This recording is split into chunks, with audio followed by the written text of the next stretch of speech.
I know that some in our audience know the finer points of hockey. The Chris Johnston Show. We are your friends.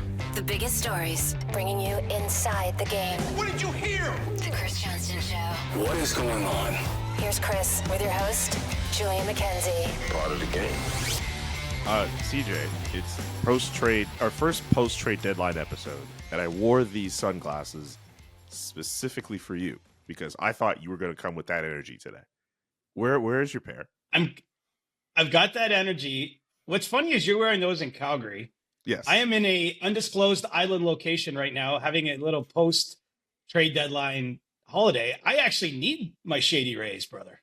I mean, in all fairness, Calgary is a very bright and sunny city, and the sun is actually up for the time that we're recording. There we go. I love your Shady Rays, brother. Shady Rays. Loving the Shady Rays. Thank them. you so much to Shady Rays for sponsoring the CJ Show podcast. How was your trade deadline? On a scale of 1 to 10, how happy are you that it's over? As always, it's a 12 out of 10 excitement that it's over. I will say, I don't know exactly why. I've been struggling to pinpoint this in my own mind. I did not get nearly as sort of stressed out around this trade deadline. Mm-hmm. I don't think there's one reason for that necessarily. Maybe I'm just getting older, more chill. I don't know. Making peace with that, which I can't control, whatever it is. The last week though was there was a couple nights I had like 3 hours sleep. So by the time it got to Friday, I was feeling pretty sort of like just low energy, burnt out. But it went well. I thought we had a good day in studio. I mean, it's always so much fun in the studio, and sitting for 8-9 hours, adjacent to Bob McKenzie, hearing his stories. Like inevitably, there's some down points during the day where there's not a whole lot happening yet, and he's just telling stories of trade deadlines gone by, crazy shit that happened, and then the crazy shit happened at about 2:57 Eastern time. Bob McKenzie broke that Thomas Hertl was being traded to Vegas, which was by far the most impactful move of the day, probably the most surprising move of the day. You'll note that Thomas Hertl did never appear on the CJ's big board at the Athletic or on TSN's trade bait list because no one knew he was available. He had a full no move clause. He's out injured. He had said earlier this season that he was going to evaluate his future in the offseason, meaning the summer. So he just was not on the radar for a trade at all. And of course, it's the legend in semi-retirement, Bob McKenzie, getting that one just seemed kind of fitting. So I'd say all in all, it was a fun day. It was not as crazy of a period of trade for me, like personally. Like I just didn't feel, I don't know, I was very zen throughout it. But that doesn't change the fact that I'm sitting here in a sunny location, 30-degree weather, thinking about hitting the pool this afternoon, and I'm pretty happy to be on this side of the trade deadline now. We'll get you to that pool in a moment. But like, how does it feel? You obviously, your day-to-day is to be an insider. You work tirelessly up until the deadline. And then here comes semi-retired Bob McKenzie, no relation, just be like, all right, here's the biggest deal of the day. Like, how does it feel to kind of see that happen?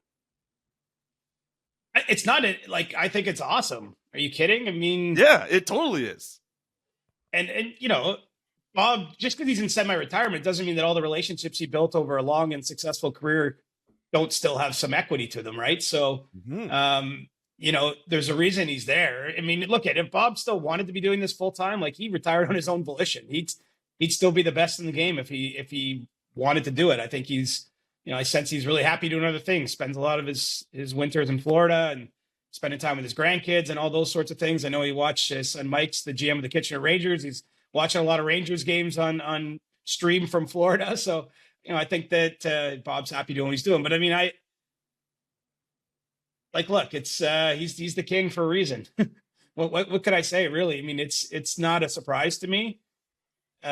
He's still so humble. Like, it's hilarious. About the last week leading into the deadline, he gets added back into the TSN group chat because he doesn't want to be in there, right? Like, he doesn't want to hear about all the minutia that we're discussing throughout the season, whatever's going on in that moment. But he comes back in. He's always like, I don't got much to offer, guys. And, I made this one call and here's what I learned.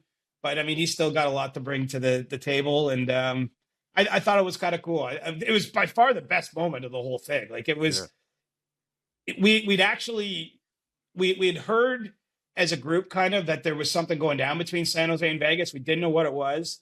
And so we were sort of focused on trying to hit our sources up that work for those teams or that have players on those teams that to maybe get to the bottom of it. And then all of a sudden Bob just like puts up his hand and the camera comes over to us, and he just like drops the bomb. It's just like the whole studio like erupted. It was awesome. And that's what I like. I think trade deadline needs those kind of deals. Yeah. Every now and again, like something that kind of comes right out of nowhere. Of course, it's Vegas too, right? It's sort of like the Death Star right now. It's, it was once, the Golden Misfits were like everyone's second favorite team. I feel like now it's, people are cheering probably against the Golden Knights. They've had so much success.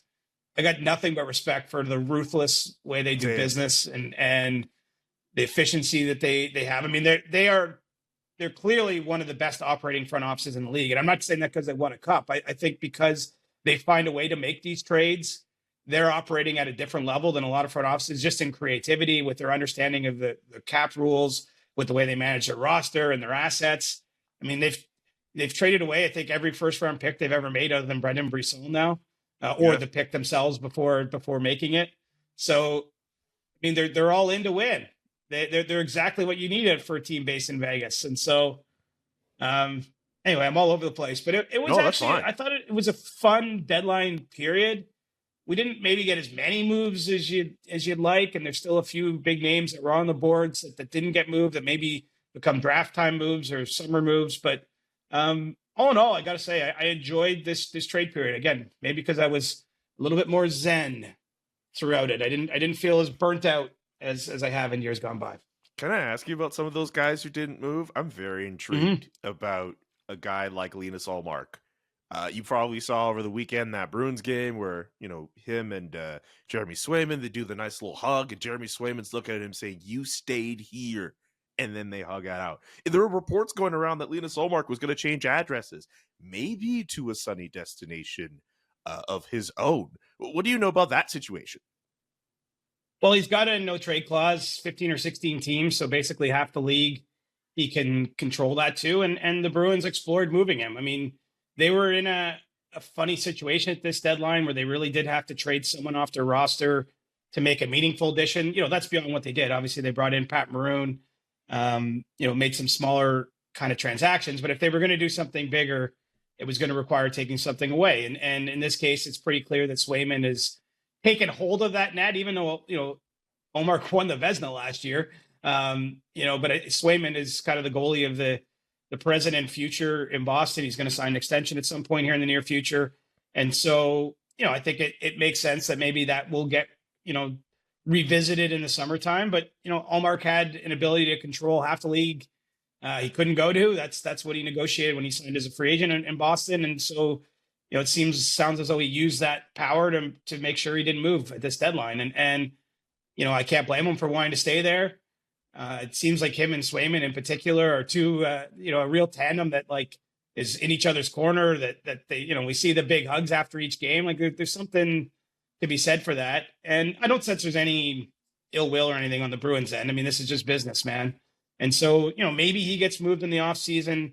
I think that there's a strong possibility we'll see Jacob Markstrom moved on from Calgary. I don't think we've heard the last of that conversation just yet. And I don't think that, that the frustration that Markstrom brought up a week or so before the deadline just magically disappeared just because he wasn't traded.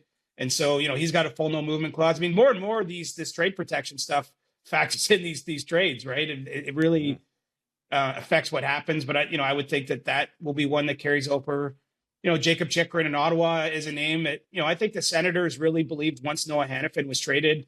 And remember, that happened Wednesday night before the Friday deadline. So there was time before the deadline that talks would heat up on Chychrun just because he could fill a similar type of need in a roster in a lineup for a team. But it doesn't sound like there was a whole lot of action around him as it got close to that deadline. And so, I don't know where that leaves him. I don't know if that's because he does have term on his deal, right? He signed through next year.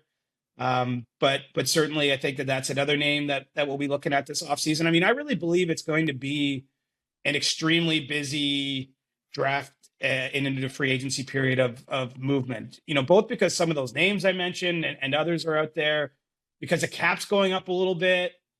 It just feels like we're going to see a lot of teams make dramatic type of shifts. And, I think it promises to be a pretty exciting offseason in that way, not to rush past the playoff races, the playoffs, and everything that's going to happen in these next few months. But I do get the feeling that there was some groundwork laid for bigger trades that could happen in the offseason. I mean, we didn't even mention Trevor Zegras, but obviously his name was out there before the deadline. I think, he got injured. So, and he's young, he's under team control for a time here. He's under contract.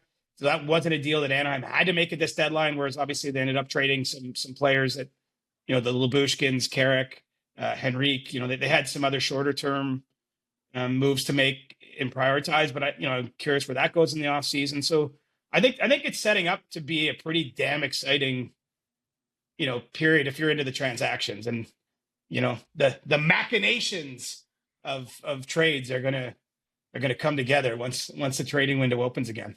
Wouldn't it be fun if a lot of these machinations and the trade discussions went down at the draft, which happens to be in the host city of the team that does really well at those machinations, Las Vegas? I'm excited. Yeah, I think that's what'll happen. I mean, because there's a lot of currency to trading a first round pick at the draft, right? I mean, yes. If you're a team that's maybe unloading a player and you get a first round pick and you have to make that pick right away, like I think that holds a lot of appeal. I mean, you go back over the years. I remember, Corey Schneider went from Vancouver to New Jersey at the draft in New Jersey, and they got the 7th or 8th pick, and they picked Bo Horvat, did Vancouver. But like, there's value to like being able to make that pick right away and add a player into your organization. Obviously, it's a time when first of all, you're allowed to exceed the salary cap at that point by 10%. And you obviously have players that are on expiring deals that are not going to be coming back. And so it's just there's more fluidity in the system. And we've had kind of a static league in my mind. Like, a lot of the really good teams have been really good for a while. A lot of the really bad teams have been really bad for a while. I just think that there's a shakeup that's got to happen. I mean, we've spent a lot of time in the last week or two, you and I, discussing Pittsburgh. I mean, Pittsburgh's going to have to be active in that window. I just feel like a lot's coming together or will come together. And we got to see how the playoffs shake out, right? I mean, a team that loses in the first round or one that goes on an unexpected run can change the path, positively or negatively, of how management acts. And I think of the Maple Leafs in Toronto, where I live. I mean, how the playoffs goes will probably have a huge bearing over what kind of moves Brad Treliving's looking to make in the offseason. If they happen to have a long run and everything goes well, I mean, we're probably talking about, how do they tinker around the edges to take another run at next year? Whereas if it's a first round exit and maybe there's a little different discussion around the team. So we got to let the drama play out here a little bit more, I think, before we can know for sure what's going to happen. But my sense is that there was a lot more discussed at this deadline than actually happened, and enough actually happened too. Mm-hmm. That it's going to be a fun summer, brother. Do you have a trade deadline winner and a loser? I'm going to say Carolina's my winner, and I say that knowing full well that the moves they made, getting Jake Gensel, taking a gamble on Evgeny Kuznetsov, like, they might not pay off. This could be a team. I mean, at least with Kuznetsov, he is signed through next year. So if it doesn't work immediately, there's still time to get it on the track. So maybe Gensel doesn't fit in. He's coming back from an injury. They could still lose, and I'd still call them a winner, because I do feel that organization, I mean, it's funny. It cuts both ways. They're operated in a really smart way, very patient way, and it's allowed them to build a team that's really been one of the better teams in the last number of years. But they've fallen in a predictable and repeatable fashion where they don't get enough scoring come the playoff time. And last year they got all the way to the Eastern Conference Final, so it's not like they haven't had success. Don't get me wrong, but I feel like, given that they're operating this window where they have a chance to win it all, like, to see them be aggressive in the manner that they were. And honestly, they didn't give up all that much in the Jake Gensel deal. I'm not a prospect expert, but they feel they didn't give up any of their top 5 prospects. They didn't give up a first round pick unless they win or go to the Stanley Cup final, in which case they gave up a 31 or 32 pick. They didn't mortgage too much of the future to make those moves. And I think that they're high upside moves for them. So I have them as my winner. I mean, you could say Vegas. I'm probably crazy not to say Vegas, but I just Jake think Gensel move is really good. You're not crazy for that at all. Well, it's just that they don't normally do it. I think that they're a winner because they act like they did something that I think would excite their locker room, excite their fan base, legitimately gives them more. If Kuznetsov is even, we don't expect him to be his 2019 playoff beast mode self, where he led the whole playoffs in scoring and finished second in the Conn Smythe Trophy voting behind Alex Ovechkin. Like, he doesn't have to be that good. I mean, obviously it'd be nice if you're Carolina, but even if he's, a 60-point player, like plays at that kind of level, which I think should be within his grasp. Let's hope, he's dealt with some things in his personal life. I saw he was, gave a nice interview talking, about some of his personal struggles and offering a word of encouragement to those that are going through similar problems. Let's hope he's managed himself through that, because obviously he's been in the player assistance program. If he can play at that level, like he gives them a second line center that better than what they had.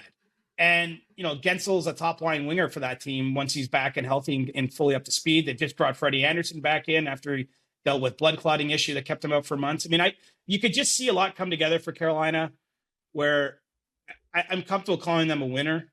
Loser's hard. I mean, yeah. Who's a loser? I mean, does a loser have to be a team that does nothing?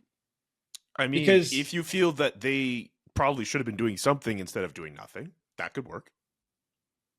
The hard part for me is Florida didn't do anything at last year's deadline, and they went to the Cup final. Like sometimes the moves you don't make you a winner in a strange roundabout way. It could be a team that made moves and didn't make moves well enough. I know some people are shaking their head at San Jose's end of the deal, the Thomas Hertl move. I guess because of the way the salary was retained. That's not me necessarily calling them a loser. I'm just bringing them up as a potential example, I guess. I mean, the problem with San Jose is they're sitting at the blackjack table and they got 17, and you're just not going to win many blackjack hands with 17. I'm not defending Mike Grier at all necessarily, but like he took over a team with a lot of huge contracts with players with trade protection, and they were no good anymore as a team. I don't mean all those individual players didn't have something to offer. And really, he's got to find a way to move out all those contracts. It's not easy to do. He's now holding 2 of his 3 retention spots are spoken for years now, because he retained money on Erik Karlsson and he retained money on Thomas Hertl. Mm-hmm. And he's still got some big salaries. I mean, he's getting the numbers decreasing and decreasing. We'll see what happens with Logan Couture, who unfortunately basically has been injured all season long. I just think San Jose is in a tough spot. I think that you're winning if you're the win is that you're moving some players out and you got to build up. But like I saw that they have 7,000 at a game last week. Yeah, I saw the attendance was very low for San Jose. I mean, they've been bad all year and fans have checked out. But when are they going to be good again? Like, they are nowhere close to being good again. It's going to be a long time before that happens. And even if they win the draft lottery and get like Macklin Celebrini, which would be a cool story, right? His dad works for the Golden State Warriors. I think he played hockey in that area. And even though he's a Vancouver kid by birth, has spent time around there because of his dad's profession. I mean, like that'd be a cool story and all that. Don't get me wrong, but like, you need they need 6 players, not just one really good player. You know what I mean? So sure, I guess the Sharks. I don't like the winners and losers thing, if I'm being honest. You don't have to do that. And it's not you don't have to do that. But I'm also not worried about offending someone. I just don't have like a hot take for you. Like I don't. I'm trying to think. Like chilled CJ, no hot takes. Big surprise. Oh. As cold as the beer I'm going to be drinking poolside in a couple hours, bud. Tell you, ice in the veins. I was just thinking like a team like the Rangers wanted to do more, I think, than they managed to get done. But like, does that make them a loser? I don't know. They're still one of the top teams in the league. Yeah. I'm not handing out a loser badge today. That's okay. That's fine. That's okay. No one has to be a loser. Trying to think of anything. I mean, any other trade stuff you want to get? It's like you go ahead. I was just thinking, like, the winner has to be someone who did something, but like those trades might look terrible in 3 months for any team, right? Like any team that loaded up big, like maybe they just like get swept in the first round. You're like, what did you trade all that stuff for? Like, you idiots. Like, this is like, it's so easy to be in the second guessing game, which is where we are, right? Like we're the professional second guessers because we don't have to make any of the decisions in the vacuum. But then again, one team's going to be in the Cup final and it's going to be media day of the Cup final. And we're going to be writing like this trade, like this guy, like what a brilliant move. Like he's changed everything for this team. I mean, that's how the narratives go. I'll be sure to read your story on it. Were people in your market in Toronto happy with Brad Treliving's trade deadline? I mean, people are never happy. I don't think so. I saw lots of people saying, why did you give up? They gave up 5 or 6 picks, all sort of 3rd, 4th, 5th, 6th round kind of picks, like nothing they didn't give up any premium assets, I would call it, to bring in, they didn't bring in premium players, right? They brought in role players. And so I saw people second guessing, why didn't you just package all those picks together and get one good player instead of three sort of marginal players? But I get the thinking there. I'll say that, the Leafs, they've actually won a lot of games, like for all the negativity, and they lost 2 to Boston in the last week, right? Which just gets a certain, like, that bothers people. And I get it, because there's a history there and they're likely to play the Bruins in the first round. Like, I'm not dismissing that as nothing, but they've won like every other game they've played for the last 3 weeks, other than those games against Boston and one against Vegas, I believe. So I don't know their exact record, Julian, but there's something like 12-3 in their last 15, roughly. Mm-hmm. The underlying metrics are vastly improved for the team. One area they have continued to struggle in is the penalty kill. And I think it's logical to look at a playoff series and realize that's an X factor kind of thing. If you don't have success when you take penalties, I mean, that could be the difference between winning and losing a series. And they've brought in 3 players that they can use on the penalty kill in Ilya Lyubushkin, Joel Edmondson, and Connor Dewar. And so I get that those on the surface, none of those players probably excite you too much. It certainly gives them a rougher element on the back end. I think that opponents are going to feel it a little bit more when they go towards the Leafs crease in the games that matter. Joel Edmondson in particular is 6'5", not afraid to put his lumber back across the back of someone trying to get towards his net. We've seen it for a long time in this league. He's had success. He's played on a team that won a Stanley Cup, and another went to the Stanley Cup final in Montreal. So, I don't know where his health's at and how effective he's going to be, but I can at least understand the thinking. And the Leafs ultimately, do you know what they chose? They chose not to trade their first rounder. They chose not to trade, one of their top prospects, whether that's Easton Cowan, who's on like a 30-game point scoring streak in the OHL right now for London, or really? Fraser Minton, who started the season with the Leafs and is now in the WHL. And they elected to go for role players and to tinker around the margins. And, I understand the thinking. There wasn't that many good players available, like at the end of the day. And it seems as though, I think Chris Tanev was the one guy they really wanted that they didn't get.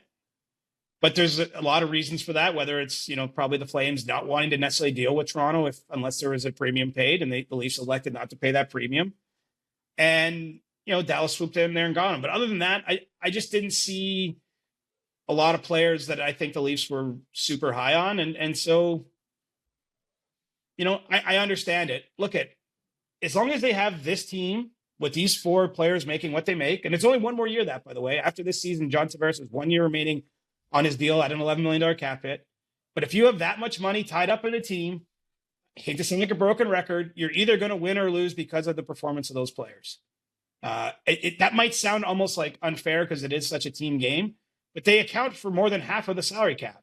So there's only so much you can ever do in the other positions on the roster. And so I think it's as simple as, I like what the Leafs have done here of late. Honestly, myself, I know it's required, say, Tavares to maybe have to, put some of his ego aside, like the natural ego he would have as being an elite athlete. I'm not saying he's a really nice man. He's not ego driven, but he's playing on the third line. But they've spread their talent across 3 forward lines, and I think it's worked. I think it's maximized the group they have.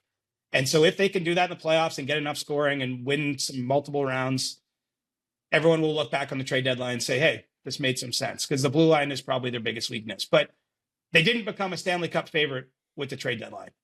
No. I think they're still in the same kind of position that they were in when we entered the trading period. This episode of the Chris Johnston Show is brought to you by Babbel. What if in 2024 you got a little bit better every day? When you're learning a new language with Babbel, that's exactly what you're doing. And if Babbel can help you start speaking a new language in just 3 weeks, imagine what you can do in a full year.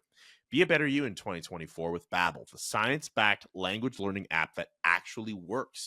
You don't have to pay hundreds of dollars for tutors or waste hours on apps.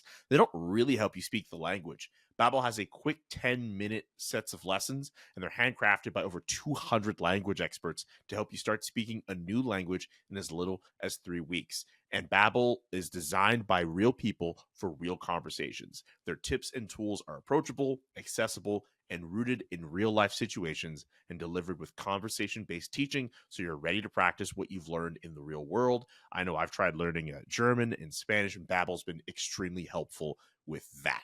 Babbel has over 16 million subscriptions sold, plus all of Babbel's 14 award-winning language courses are backed by their 20-day money-back guarantee. Here, for a limited time, for our listeners, right now, get 55% off of your Babbel subscription, but only for our listeners at babbel.com/Johnston. That's 55% off at babbel.com/Johnston. BABBEL.com/Johnston. Rules and restrictions may apply. I have one last trade question to ask you, unless you have any other machinations you want to bring up. This is the time to do it. Just unload the clip on trades. But I do have one question. I want to ask you about New Jersey Devils GM Tom Fitzgerald and his media avail after the deadline was over, and how he still wants to go big game goalie hunting in the offseason. But there's one quote I'm really intrigued about. Mm-hmm. There is a market. People performing have set that market. He's talking about the goaltending market. All I'm trying to do is be fair in that market. But you also need a team that wants to make fair deals too, versus just extorting you for every big asset you have. This feels like one of those, like, if the shoe fits quotes, because I saw people in Calgary take exception to this. There are people in Nashville who are taking exception to this. I wonder if people in Boston were wondering about this because of the whole Linus Ullmark thing. Basically, if you have a goaltender, and we know that Tom Fitzgerald was calling everyone about goaltenders, you have every right to feel some way about this quote. Who do you think he was targeting with this one? Well, I think all of the above, honestly. I don't think that's aimed at one team. I think if you look historically, goaltenders just do not generally bring that much back in trades. Even really good established goaltenders, when they trade places, basically the limit over time is around a first round pick. You rarely see anything better than that over time for any goaltender that's been traded in the cap era. And so that was the market in Tom Fitzgerald's mind. But when he would try to trade for franchise type goalies, right? I mean, if he got a UC Saros out of Nashville, that is a franchise type goaltender. Someone who's been nominated multiple times for the Vezina Trophy, consistently a workhorse who plays a lot of games and performs above his peers. Jacob Markstrom, same type of thing. I know last year was a down season for the Flames. He's right back to being the guy he was. He's a former Vezina type candidate. I think even at one point in time, the Devils were looking at John Gibson earlier in the season. Like, they were looking for an established sort of top of the order goaltender. And obviously they found the prices to be too much. I mean, everyone's trying to get one of his best young players, like a Dawson Mercer, out of him, plus first round picks. Right. And that just wasn't going to work for New Jersey in this period. And I think that it was sort of it's not what you would have expected out of them at the deadline. I actually think they've set themselves up well to go big game hunting this summer, because you get Jake Allen at half the money retained by Montreal, and he signs through next year. So he's under a $2 million player. Pretty good as your 1B option. And again, consistent veteran in the league, played a lot of games, won a lot of games. Now you've left yourself that number one spot, the 1A spot. And I really believe that they're going to take another hard run at Markstrom. I think Markstrom wants to play in New Jersey. Certainly had his mind open to it during this period where he thought at one point he was being traded to the Devils. So I think that's the most likely option. But if maybe Calgary says, we're not trading you in the offseason, then you go down the list. And, I think Saros is another name that we should be watching as we get into this period, because, Yaroslav Askarov has lit the American Hockey League on fire with Milwaukee. He's played a couple games in the big show with the Predators, but I think they have to really look at clearing the way for him. That being said, you want to be careful because, sometimes there's a learning curve for a young goalie. So that's kind of what Barry Trotz is balancing. But I could see Saros moved in the offseason. So I don't think Fitzgerald was aiming that quote. I think he was aiming that quote at the marketplace in general. I don't think it was aimed at one of his colleagues, just one specific GM. So, yeah, rant away in Calgary or Boston or Nashville or wherever you are if you feel like he was subtweeting your GM with that quote. Oh, we definitely will. Anyway, all right.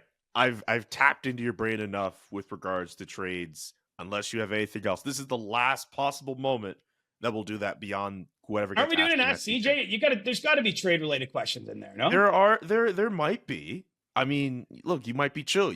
If you are up for those trade related questions, I can provide more. I will obviously provide fun ones for you because I know you want to be fun. That's good.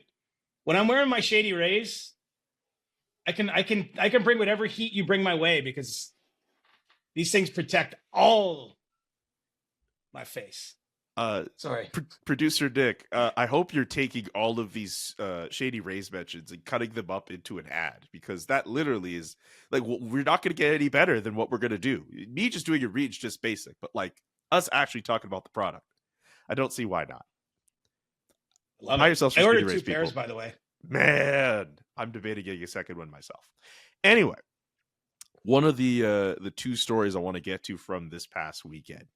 John Tortorella suspended 2 games and fined $50K. That's a lot of money after being ejected against the Tampa Bay Lightning after arguing a call for unprofessional conduct towards referees.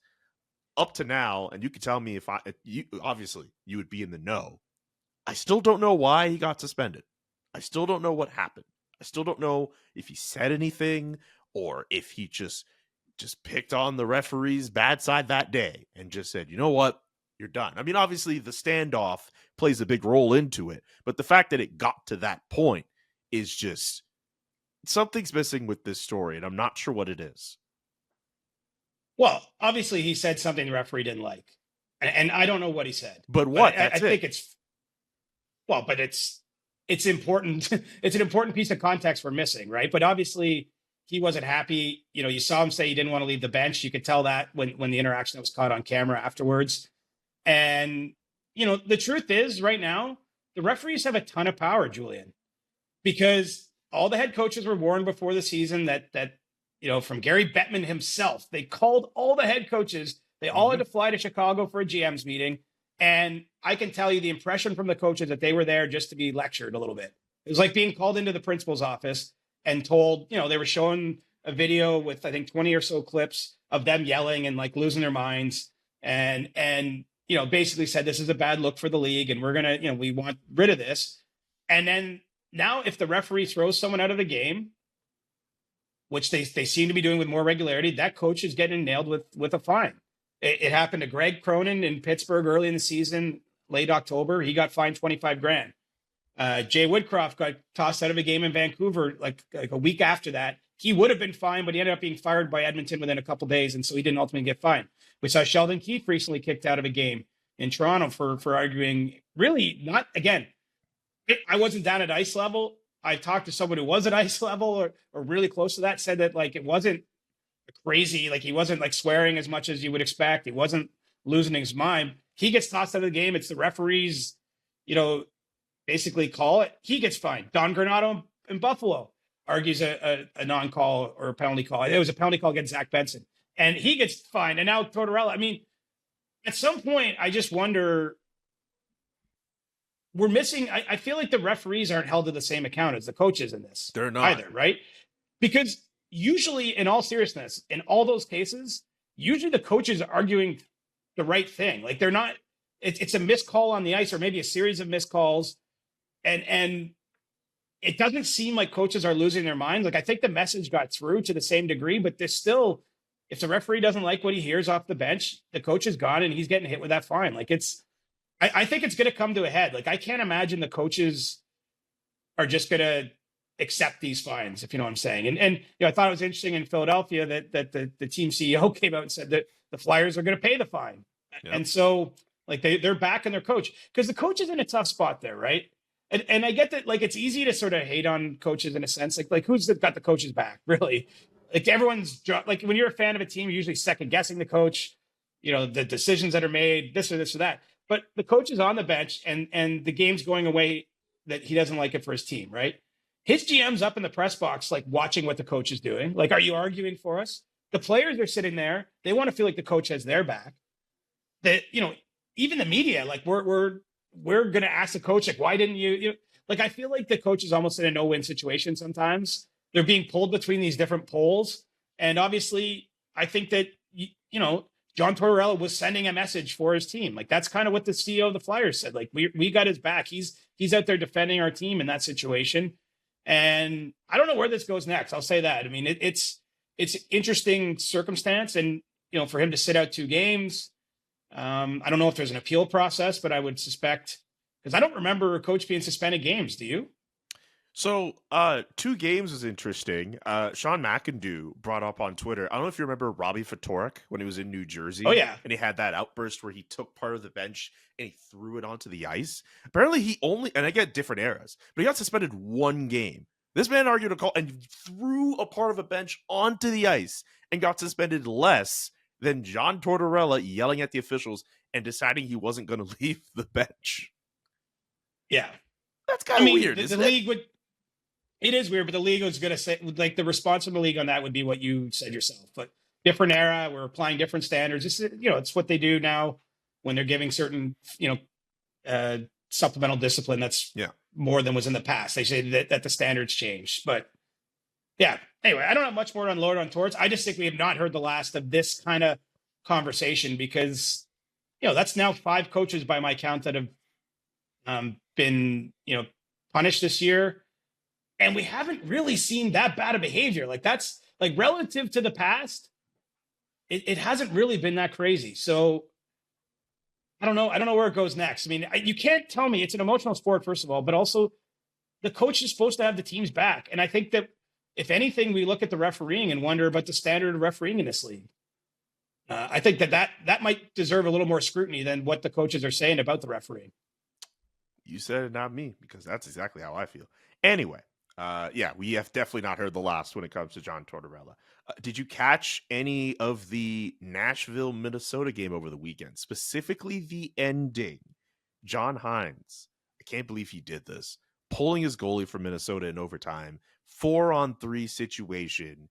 If Minnesota were to get scored on in that moment, they would lose the extra point that is normally allotted to that team in overtime. Instead, they win the game. They get the full 2 points.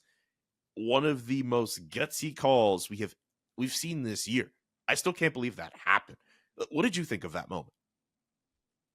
What's amazing is that he did it with 6 weeks left in the season, right?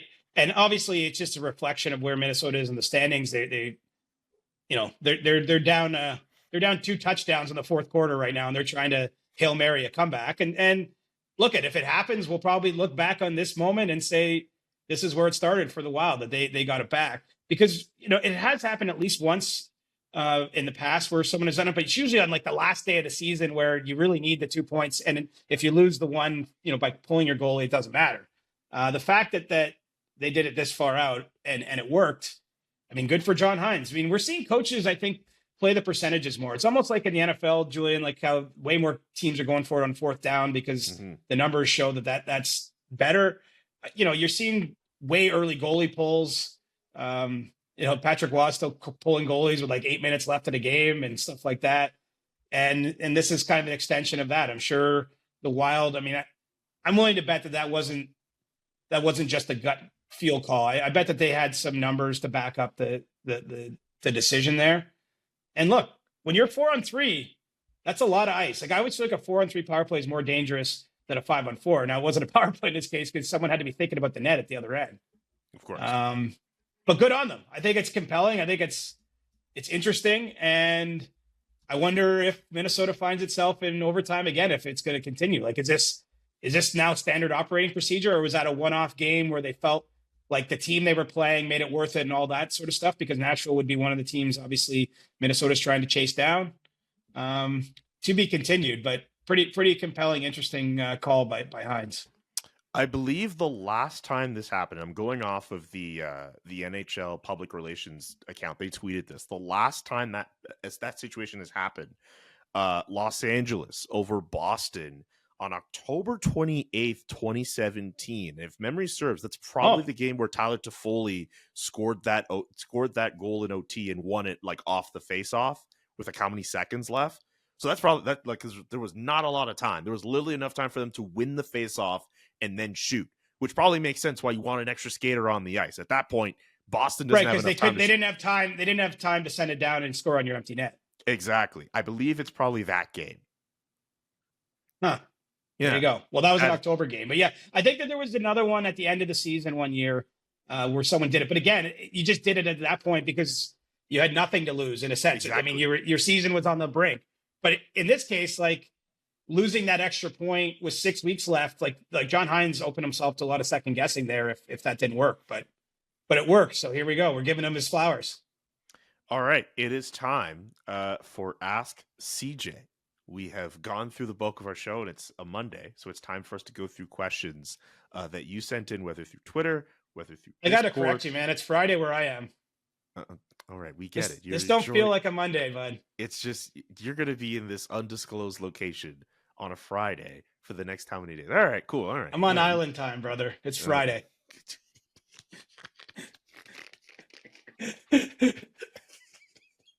Island time, brother. Okay, let's leave it. Let's leave it at island time before you try to start talking like you're from the islands. McLernan on Twitter. How many beers did CJ have after the deadline passed? Are you at liberty to say? One. I had one. You had one cerveza. I came home, ordered in some dinner, and had exactly one beer. Because A, I was dead, but B, I had to get up early and fly to this island where I will have more than one beer. But I had a very tame Friday night. I was just beat. So it tasted damn good though. One of the best beers, maybe the best beer I've had in 2024. The first beer after the deadline. Tell us the brand. Tell us. I mean, I guess they were giving them free promo. Collective Arts. Tell us. Collective Arts, man. I really like their beers. They're out of Hamilton. Good craft beers. And it was called, it's a high test beer, to be fair. I think it was called Fuzz Face. I think it's about 8% alcohol, but it's a tasty beer. I wouldn't recommend having multiples of those because you might really get some fuzz face going on. But if you're gonna have one, it's a good one. I know CJ's a big fan of Collective Arts. I believe the first time we ever met, we hung out at a Collective Arts. I believe it was. Yeah, we went to the brew pub or whatever they had there. Yes, yeah. I would love to go back. You were right. There is a trade question in here. On Friday, rumors circulated that the Los Angeles Kings were shopping Pierre-Luc Dubois. Can you confirm or deny this? If true, what was the ask? This is from Lori Bennett. I don't think they were shopping. This is where we get into semantics. I think that there were very few centers available to any team looking to acquire a center. Pierre-Luc Dubois plays center. I don't think it's a secret to say it hasn't gone well in the early days in LA for him. And I think that they were at least just gauging what might be out there. And I don't believe anything got that close. I think that's the extent of it. Shopping is different, right? Shopping is where you're like, we are desperate to get rid of this guy. But when we talk about trades that didn't happen that are worth revisiting in the summer, let's see where everyone is there in the summer. And, Dubois has trade protection, right? I believe in his contract. So he would have to be on board with this. And maybe, who knows? They've already made a coaching change there. We'll see where the Kings are at. Maybe there's a way to patch this up still. But, I think that they were gauging the market, much like, to be fair, I know with Elias Lindholm in Vancouver, I think it's the similar thing, where obviously they didn't decide they had to trade this guy they just got. They were seeing what it would look like. They were having exploratory conversations that didn't ultimately materialize in a trade. Okay. From Lacey Gracie, what meals did you pick this year? Obviously referencing you being on the TSN panel, and every year you get to at least pick off what lunch option you get. Oh yeah, and breakfast. I got the breakfast sandwich with home fries. I didn't really eat the home fries though. And then I had the buffalo chicken wrap and salad at lunch. And it was actually very tasty. And I got the bubbly. You could choose your drinks. I got a bubbly and I got a Kit Kat bar for my snack. Kit Kat so I did not go healthy. Kit Kat. I did not go healthy. It's okay. That sounds like you ate really well. Basically, you got to choose 4 things, and I chose the least healthy option of each of the 4 boxes, or pretty close to it anyway. Well, I mean, and it's funny because Dreger was sitting beside me, and he got a big salad for his lunch. I was like, "Oh man, just salad shaming me over here. What is this?" But he was full of regret. I think he knew it was a bum order. It was a bad choice. Oh man, Dreger. Also, the fact that you mentioned Kit Kat and we didn't fight over a chocolate bar, that doesn't happen a lot on this show. Kit Kats are good. It's true. And you know what? It was a roll of the dice because when you were picking it on the list, I just picked chocolate bar and I didn't know what chocolate bar I was getting. It turned out to be a Kit Kat, which I like, but I just chose the chocolate option for my snack. There was apple or whatever. And CJ's just no chocolate. So chocolate. Could you imagine if they had given you an Aero bar instead of a Kit Kat? You would have been in heaven. And like, we're not doing this. We're not Okay. fighting. All right, that's cool. This is a time of peace and love here in the islands, man. I was just, Just- all I was just doing was just propping you up on the chocolate that you like, man. That's all I was trying to do. Did Bob McKenzie bring any of his Bobby Marks? No, but he did in previous Yeah. times. Like, I actually remember once drinking one on a set. Yes. Like after the show, sorry. To be clear, not live on TV, but like after we were all Cannot done. do But no, he didn't bring it this time. Yeah, I guess he was out. I like the Bobby Marks too. Like, I've actually purchased those before. Yeah, I don't just drink the free product. I've actually put my money where my tastes are. Yeah, I've supported the family business before. Yeah, I bought some at LCBO. Yeah, shout out to you, Bob McKenzie. From John R. What is CJ Shade's unique nickname favorite thing to do to mellow out after a long day, and what does he do to mellow out on a long weekend? Fly to an Ooh. island. Yeah, come to an island, sit by the pool, afternoon cerveza. And that's the good stuff right there. I mean, I've usually tried to go away after trade deadline, like for a couple days. I did it last year too. I just find it's like something good to look forward to, and kind of just like decompress, like get your mind out. When I'm here, I'm not looking at my phone too much.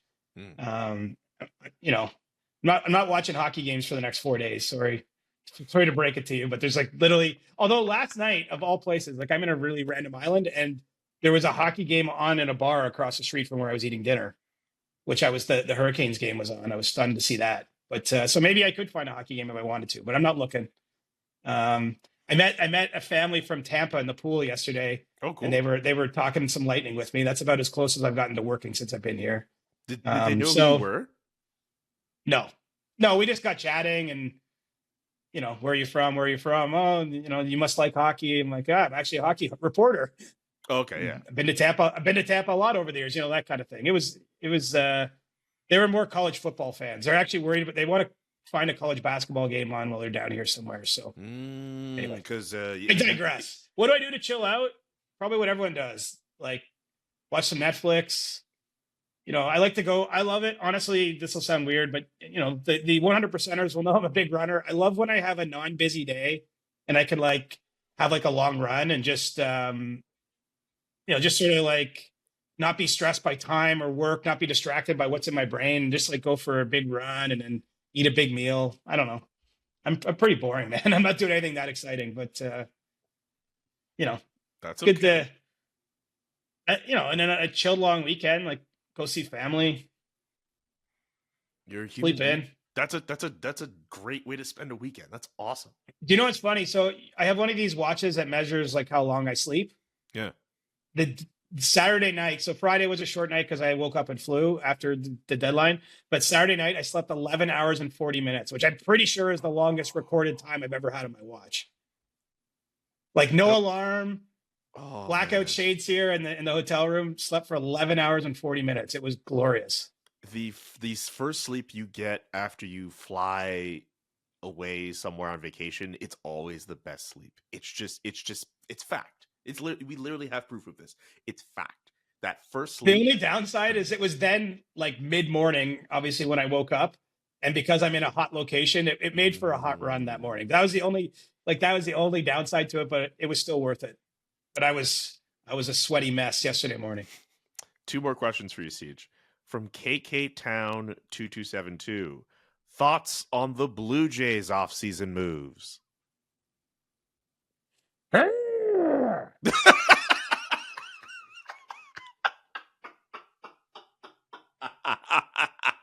You're about to rip out of your shirt with that one. I know, and I want to be all chill, man. I'm sorry. I'm I don't believe in this team. I'm pumped they got Joey Votto. Yeah, that's because I think Joey Votto is just like one of the most interesting, cool characters in all of sports. And it would be quite a story if he could, have something of a useful season. Like, I don't know how much he's going to play for the Jays. They obviously don't have a positional need for him. I assume he's just going to be sharing the DH duties and playing spot. But I mean, it would be interesting if he could get back. But they didn't they didn't address their weaknesses.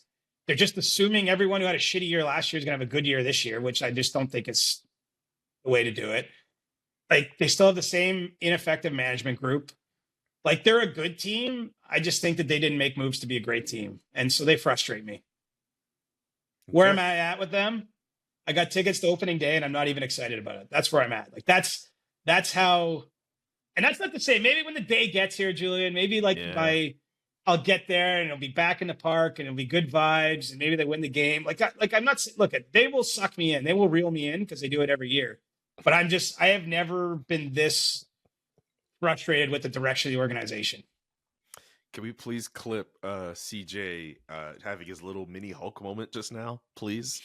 Please. March 28th is opening day, right? I'm going to get kicked out of this hotel. My neighbors are going to be like, what is going on in that?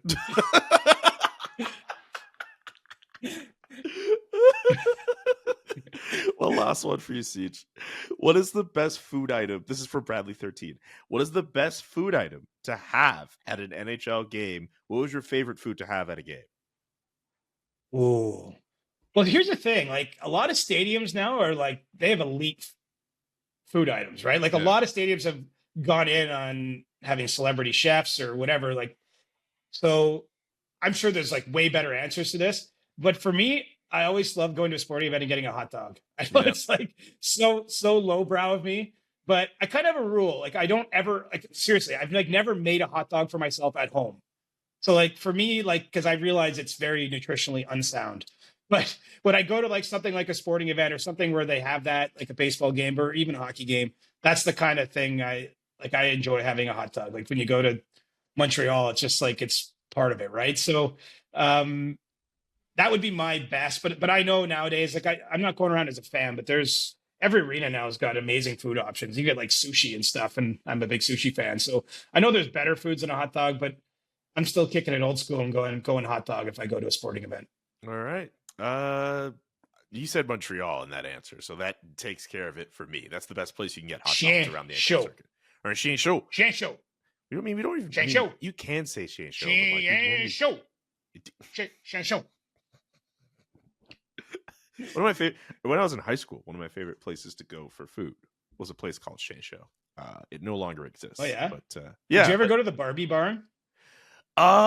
Maybe once, but like it's like it further west from where I lived, so like it wasn't like on the way for me. Like it was kind of out of the way for me to go. I think I went as like a kid, but yes, I'm aware of the Barbie barn in the West Island in Montreal closing up after all these years. It's just like this big yellow ass building. You just drive past if you were in that part of town and it's closing.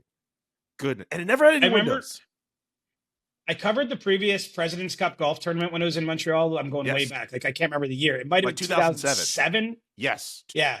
And I stayed in a random part of Montreal, like obviously not downtown that I don't know. And there was a Barbie barn across the street. And I remember going there like 3 times that week with the other reporters because we didn't have a car. Like we were kind of stranded a little bit. Like we were anyway, it was good. It was maybe not good enough to go 3 times in a week. Like that might've been asking for a stomach related issue, but Jesus. but I like the Barbie barn in Montreal and it's closed. Yeah.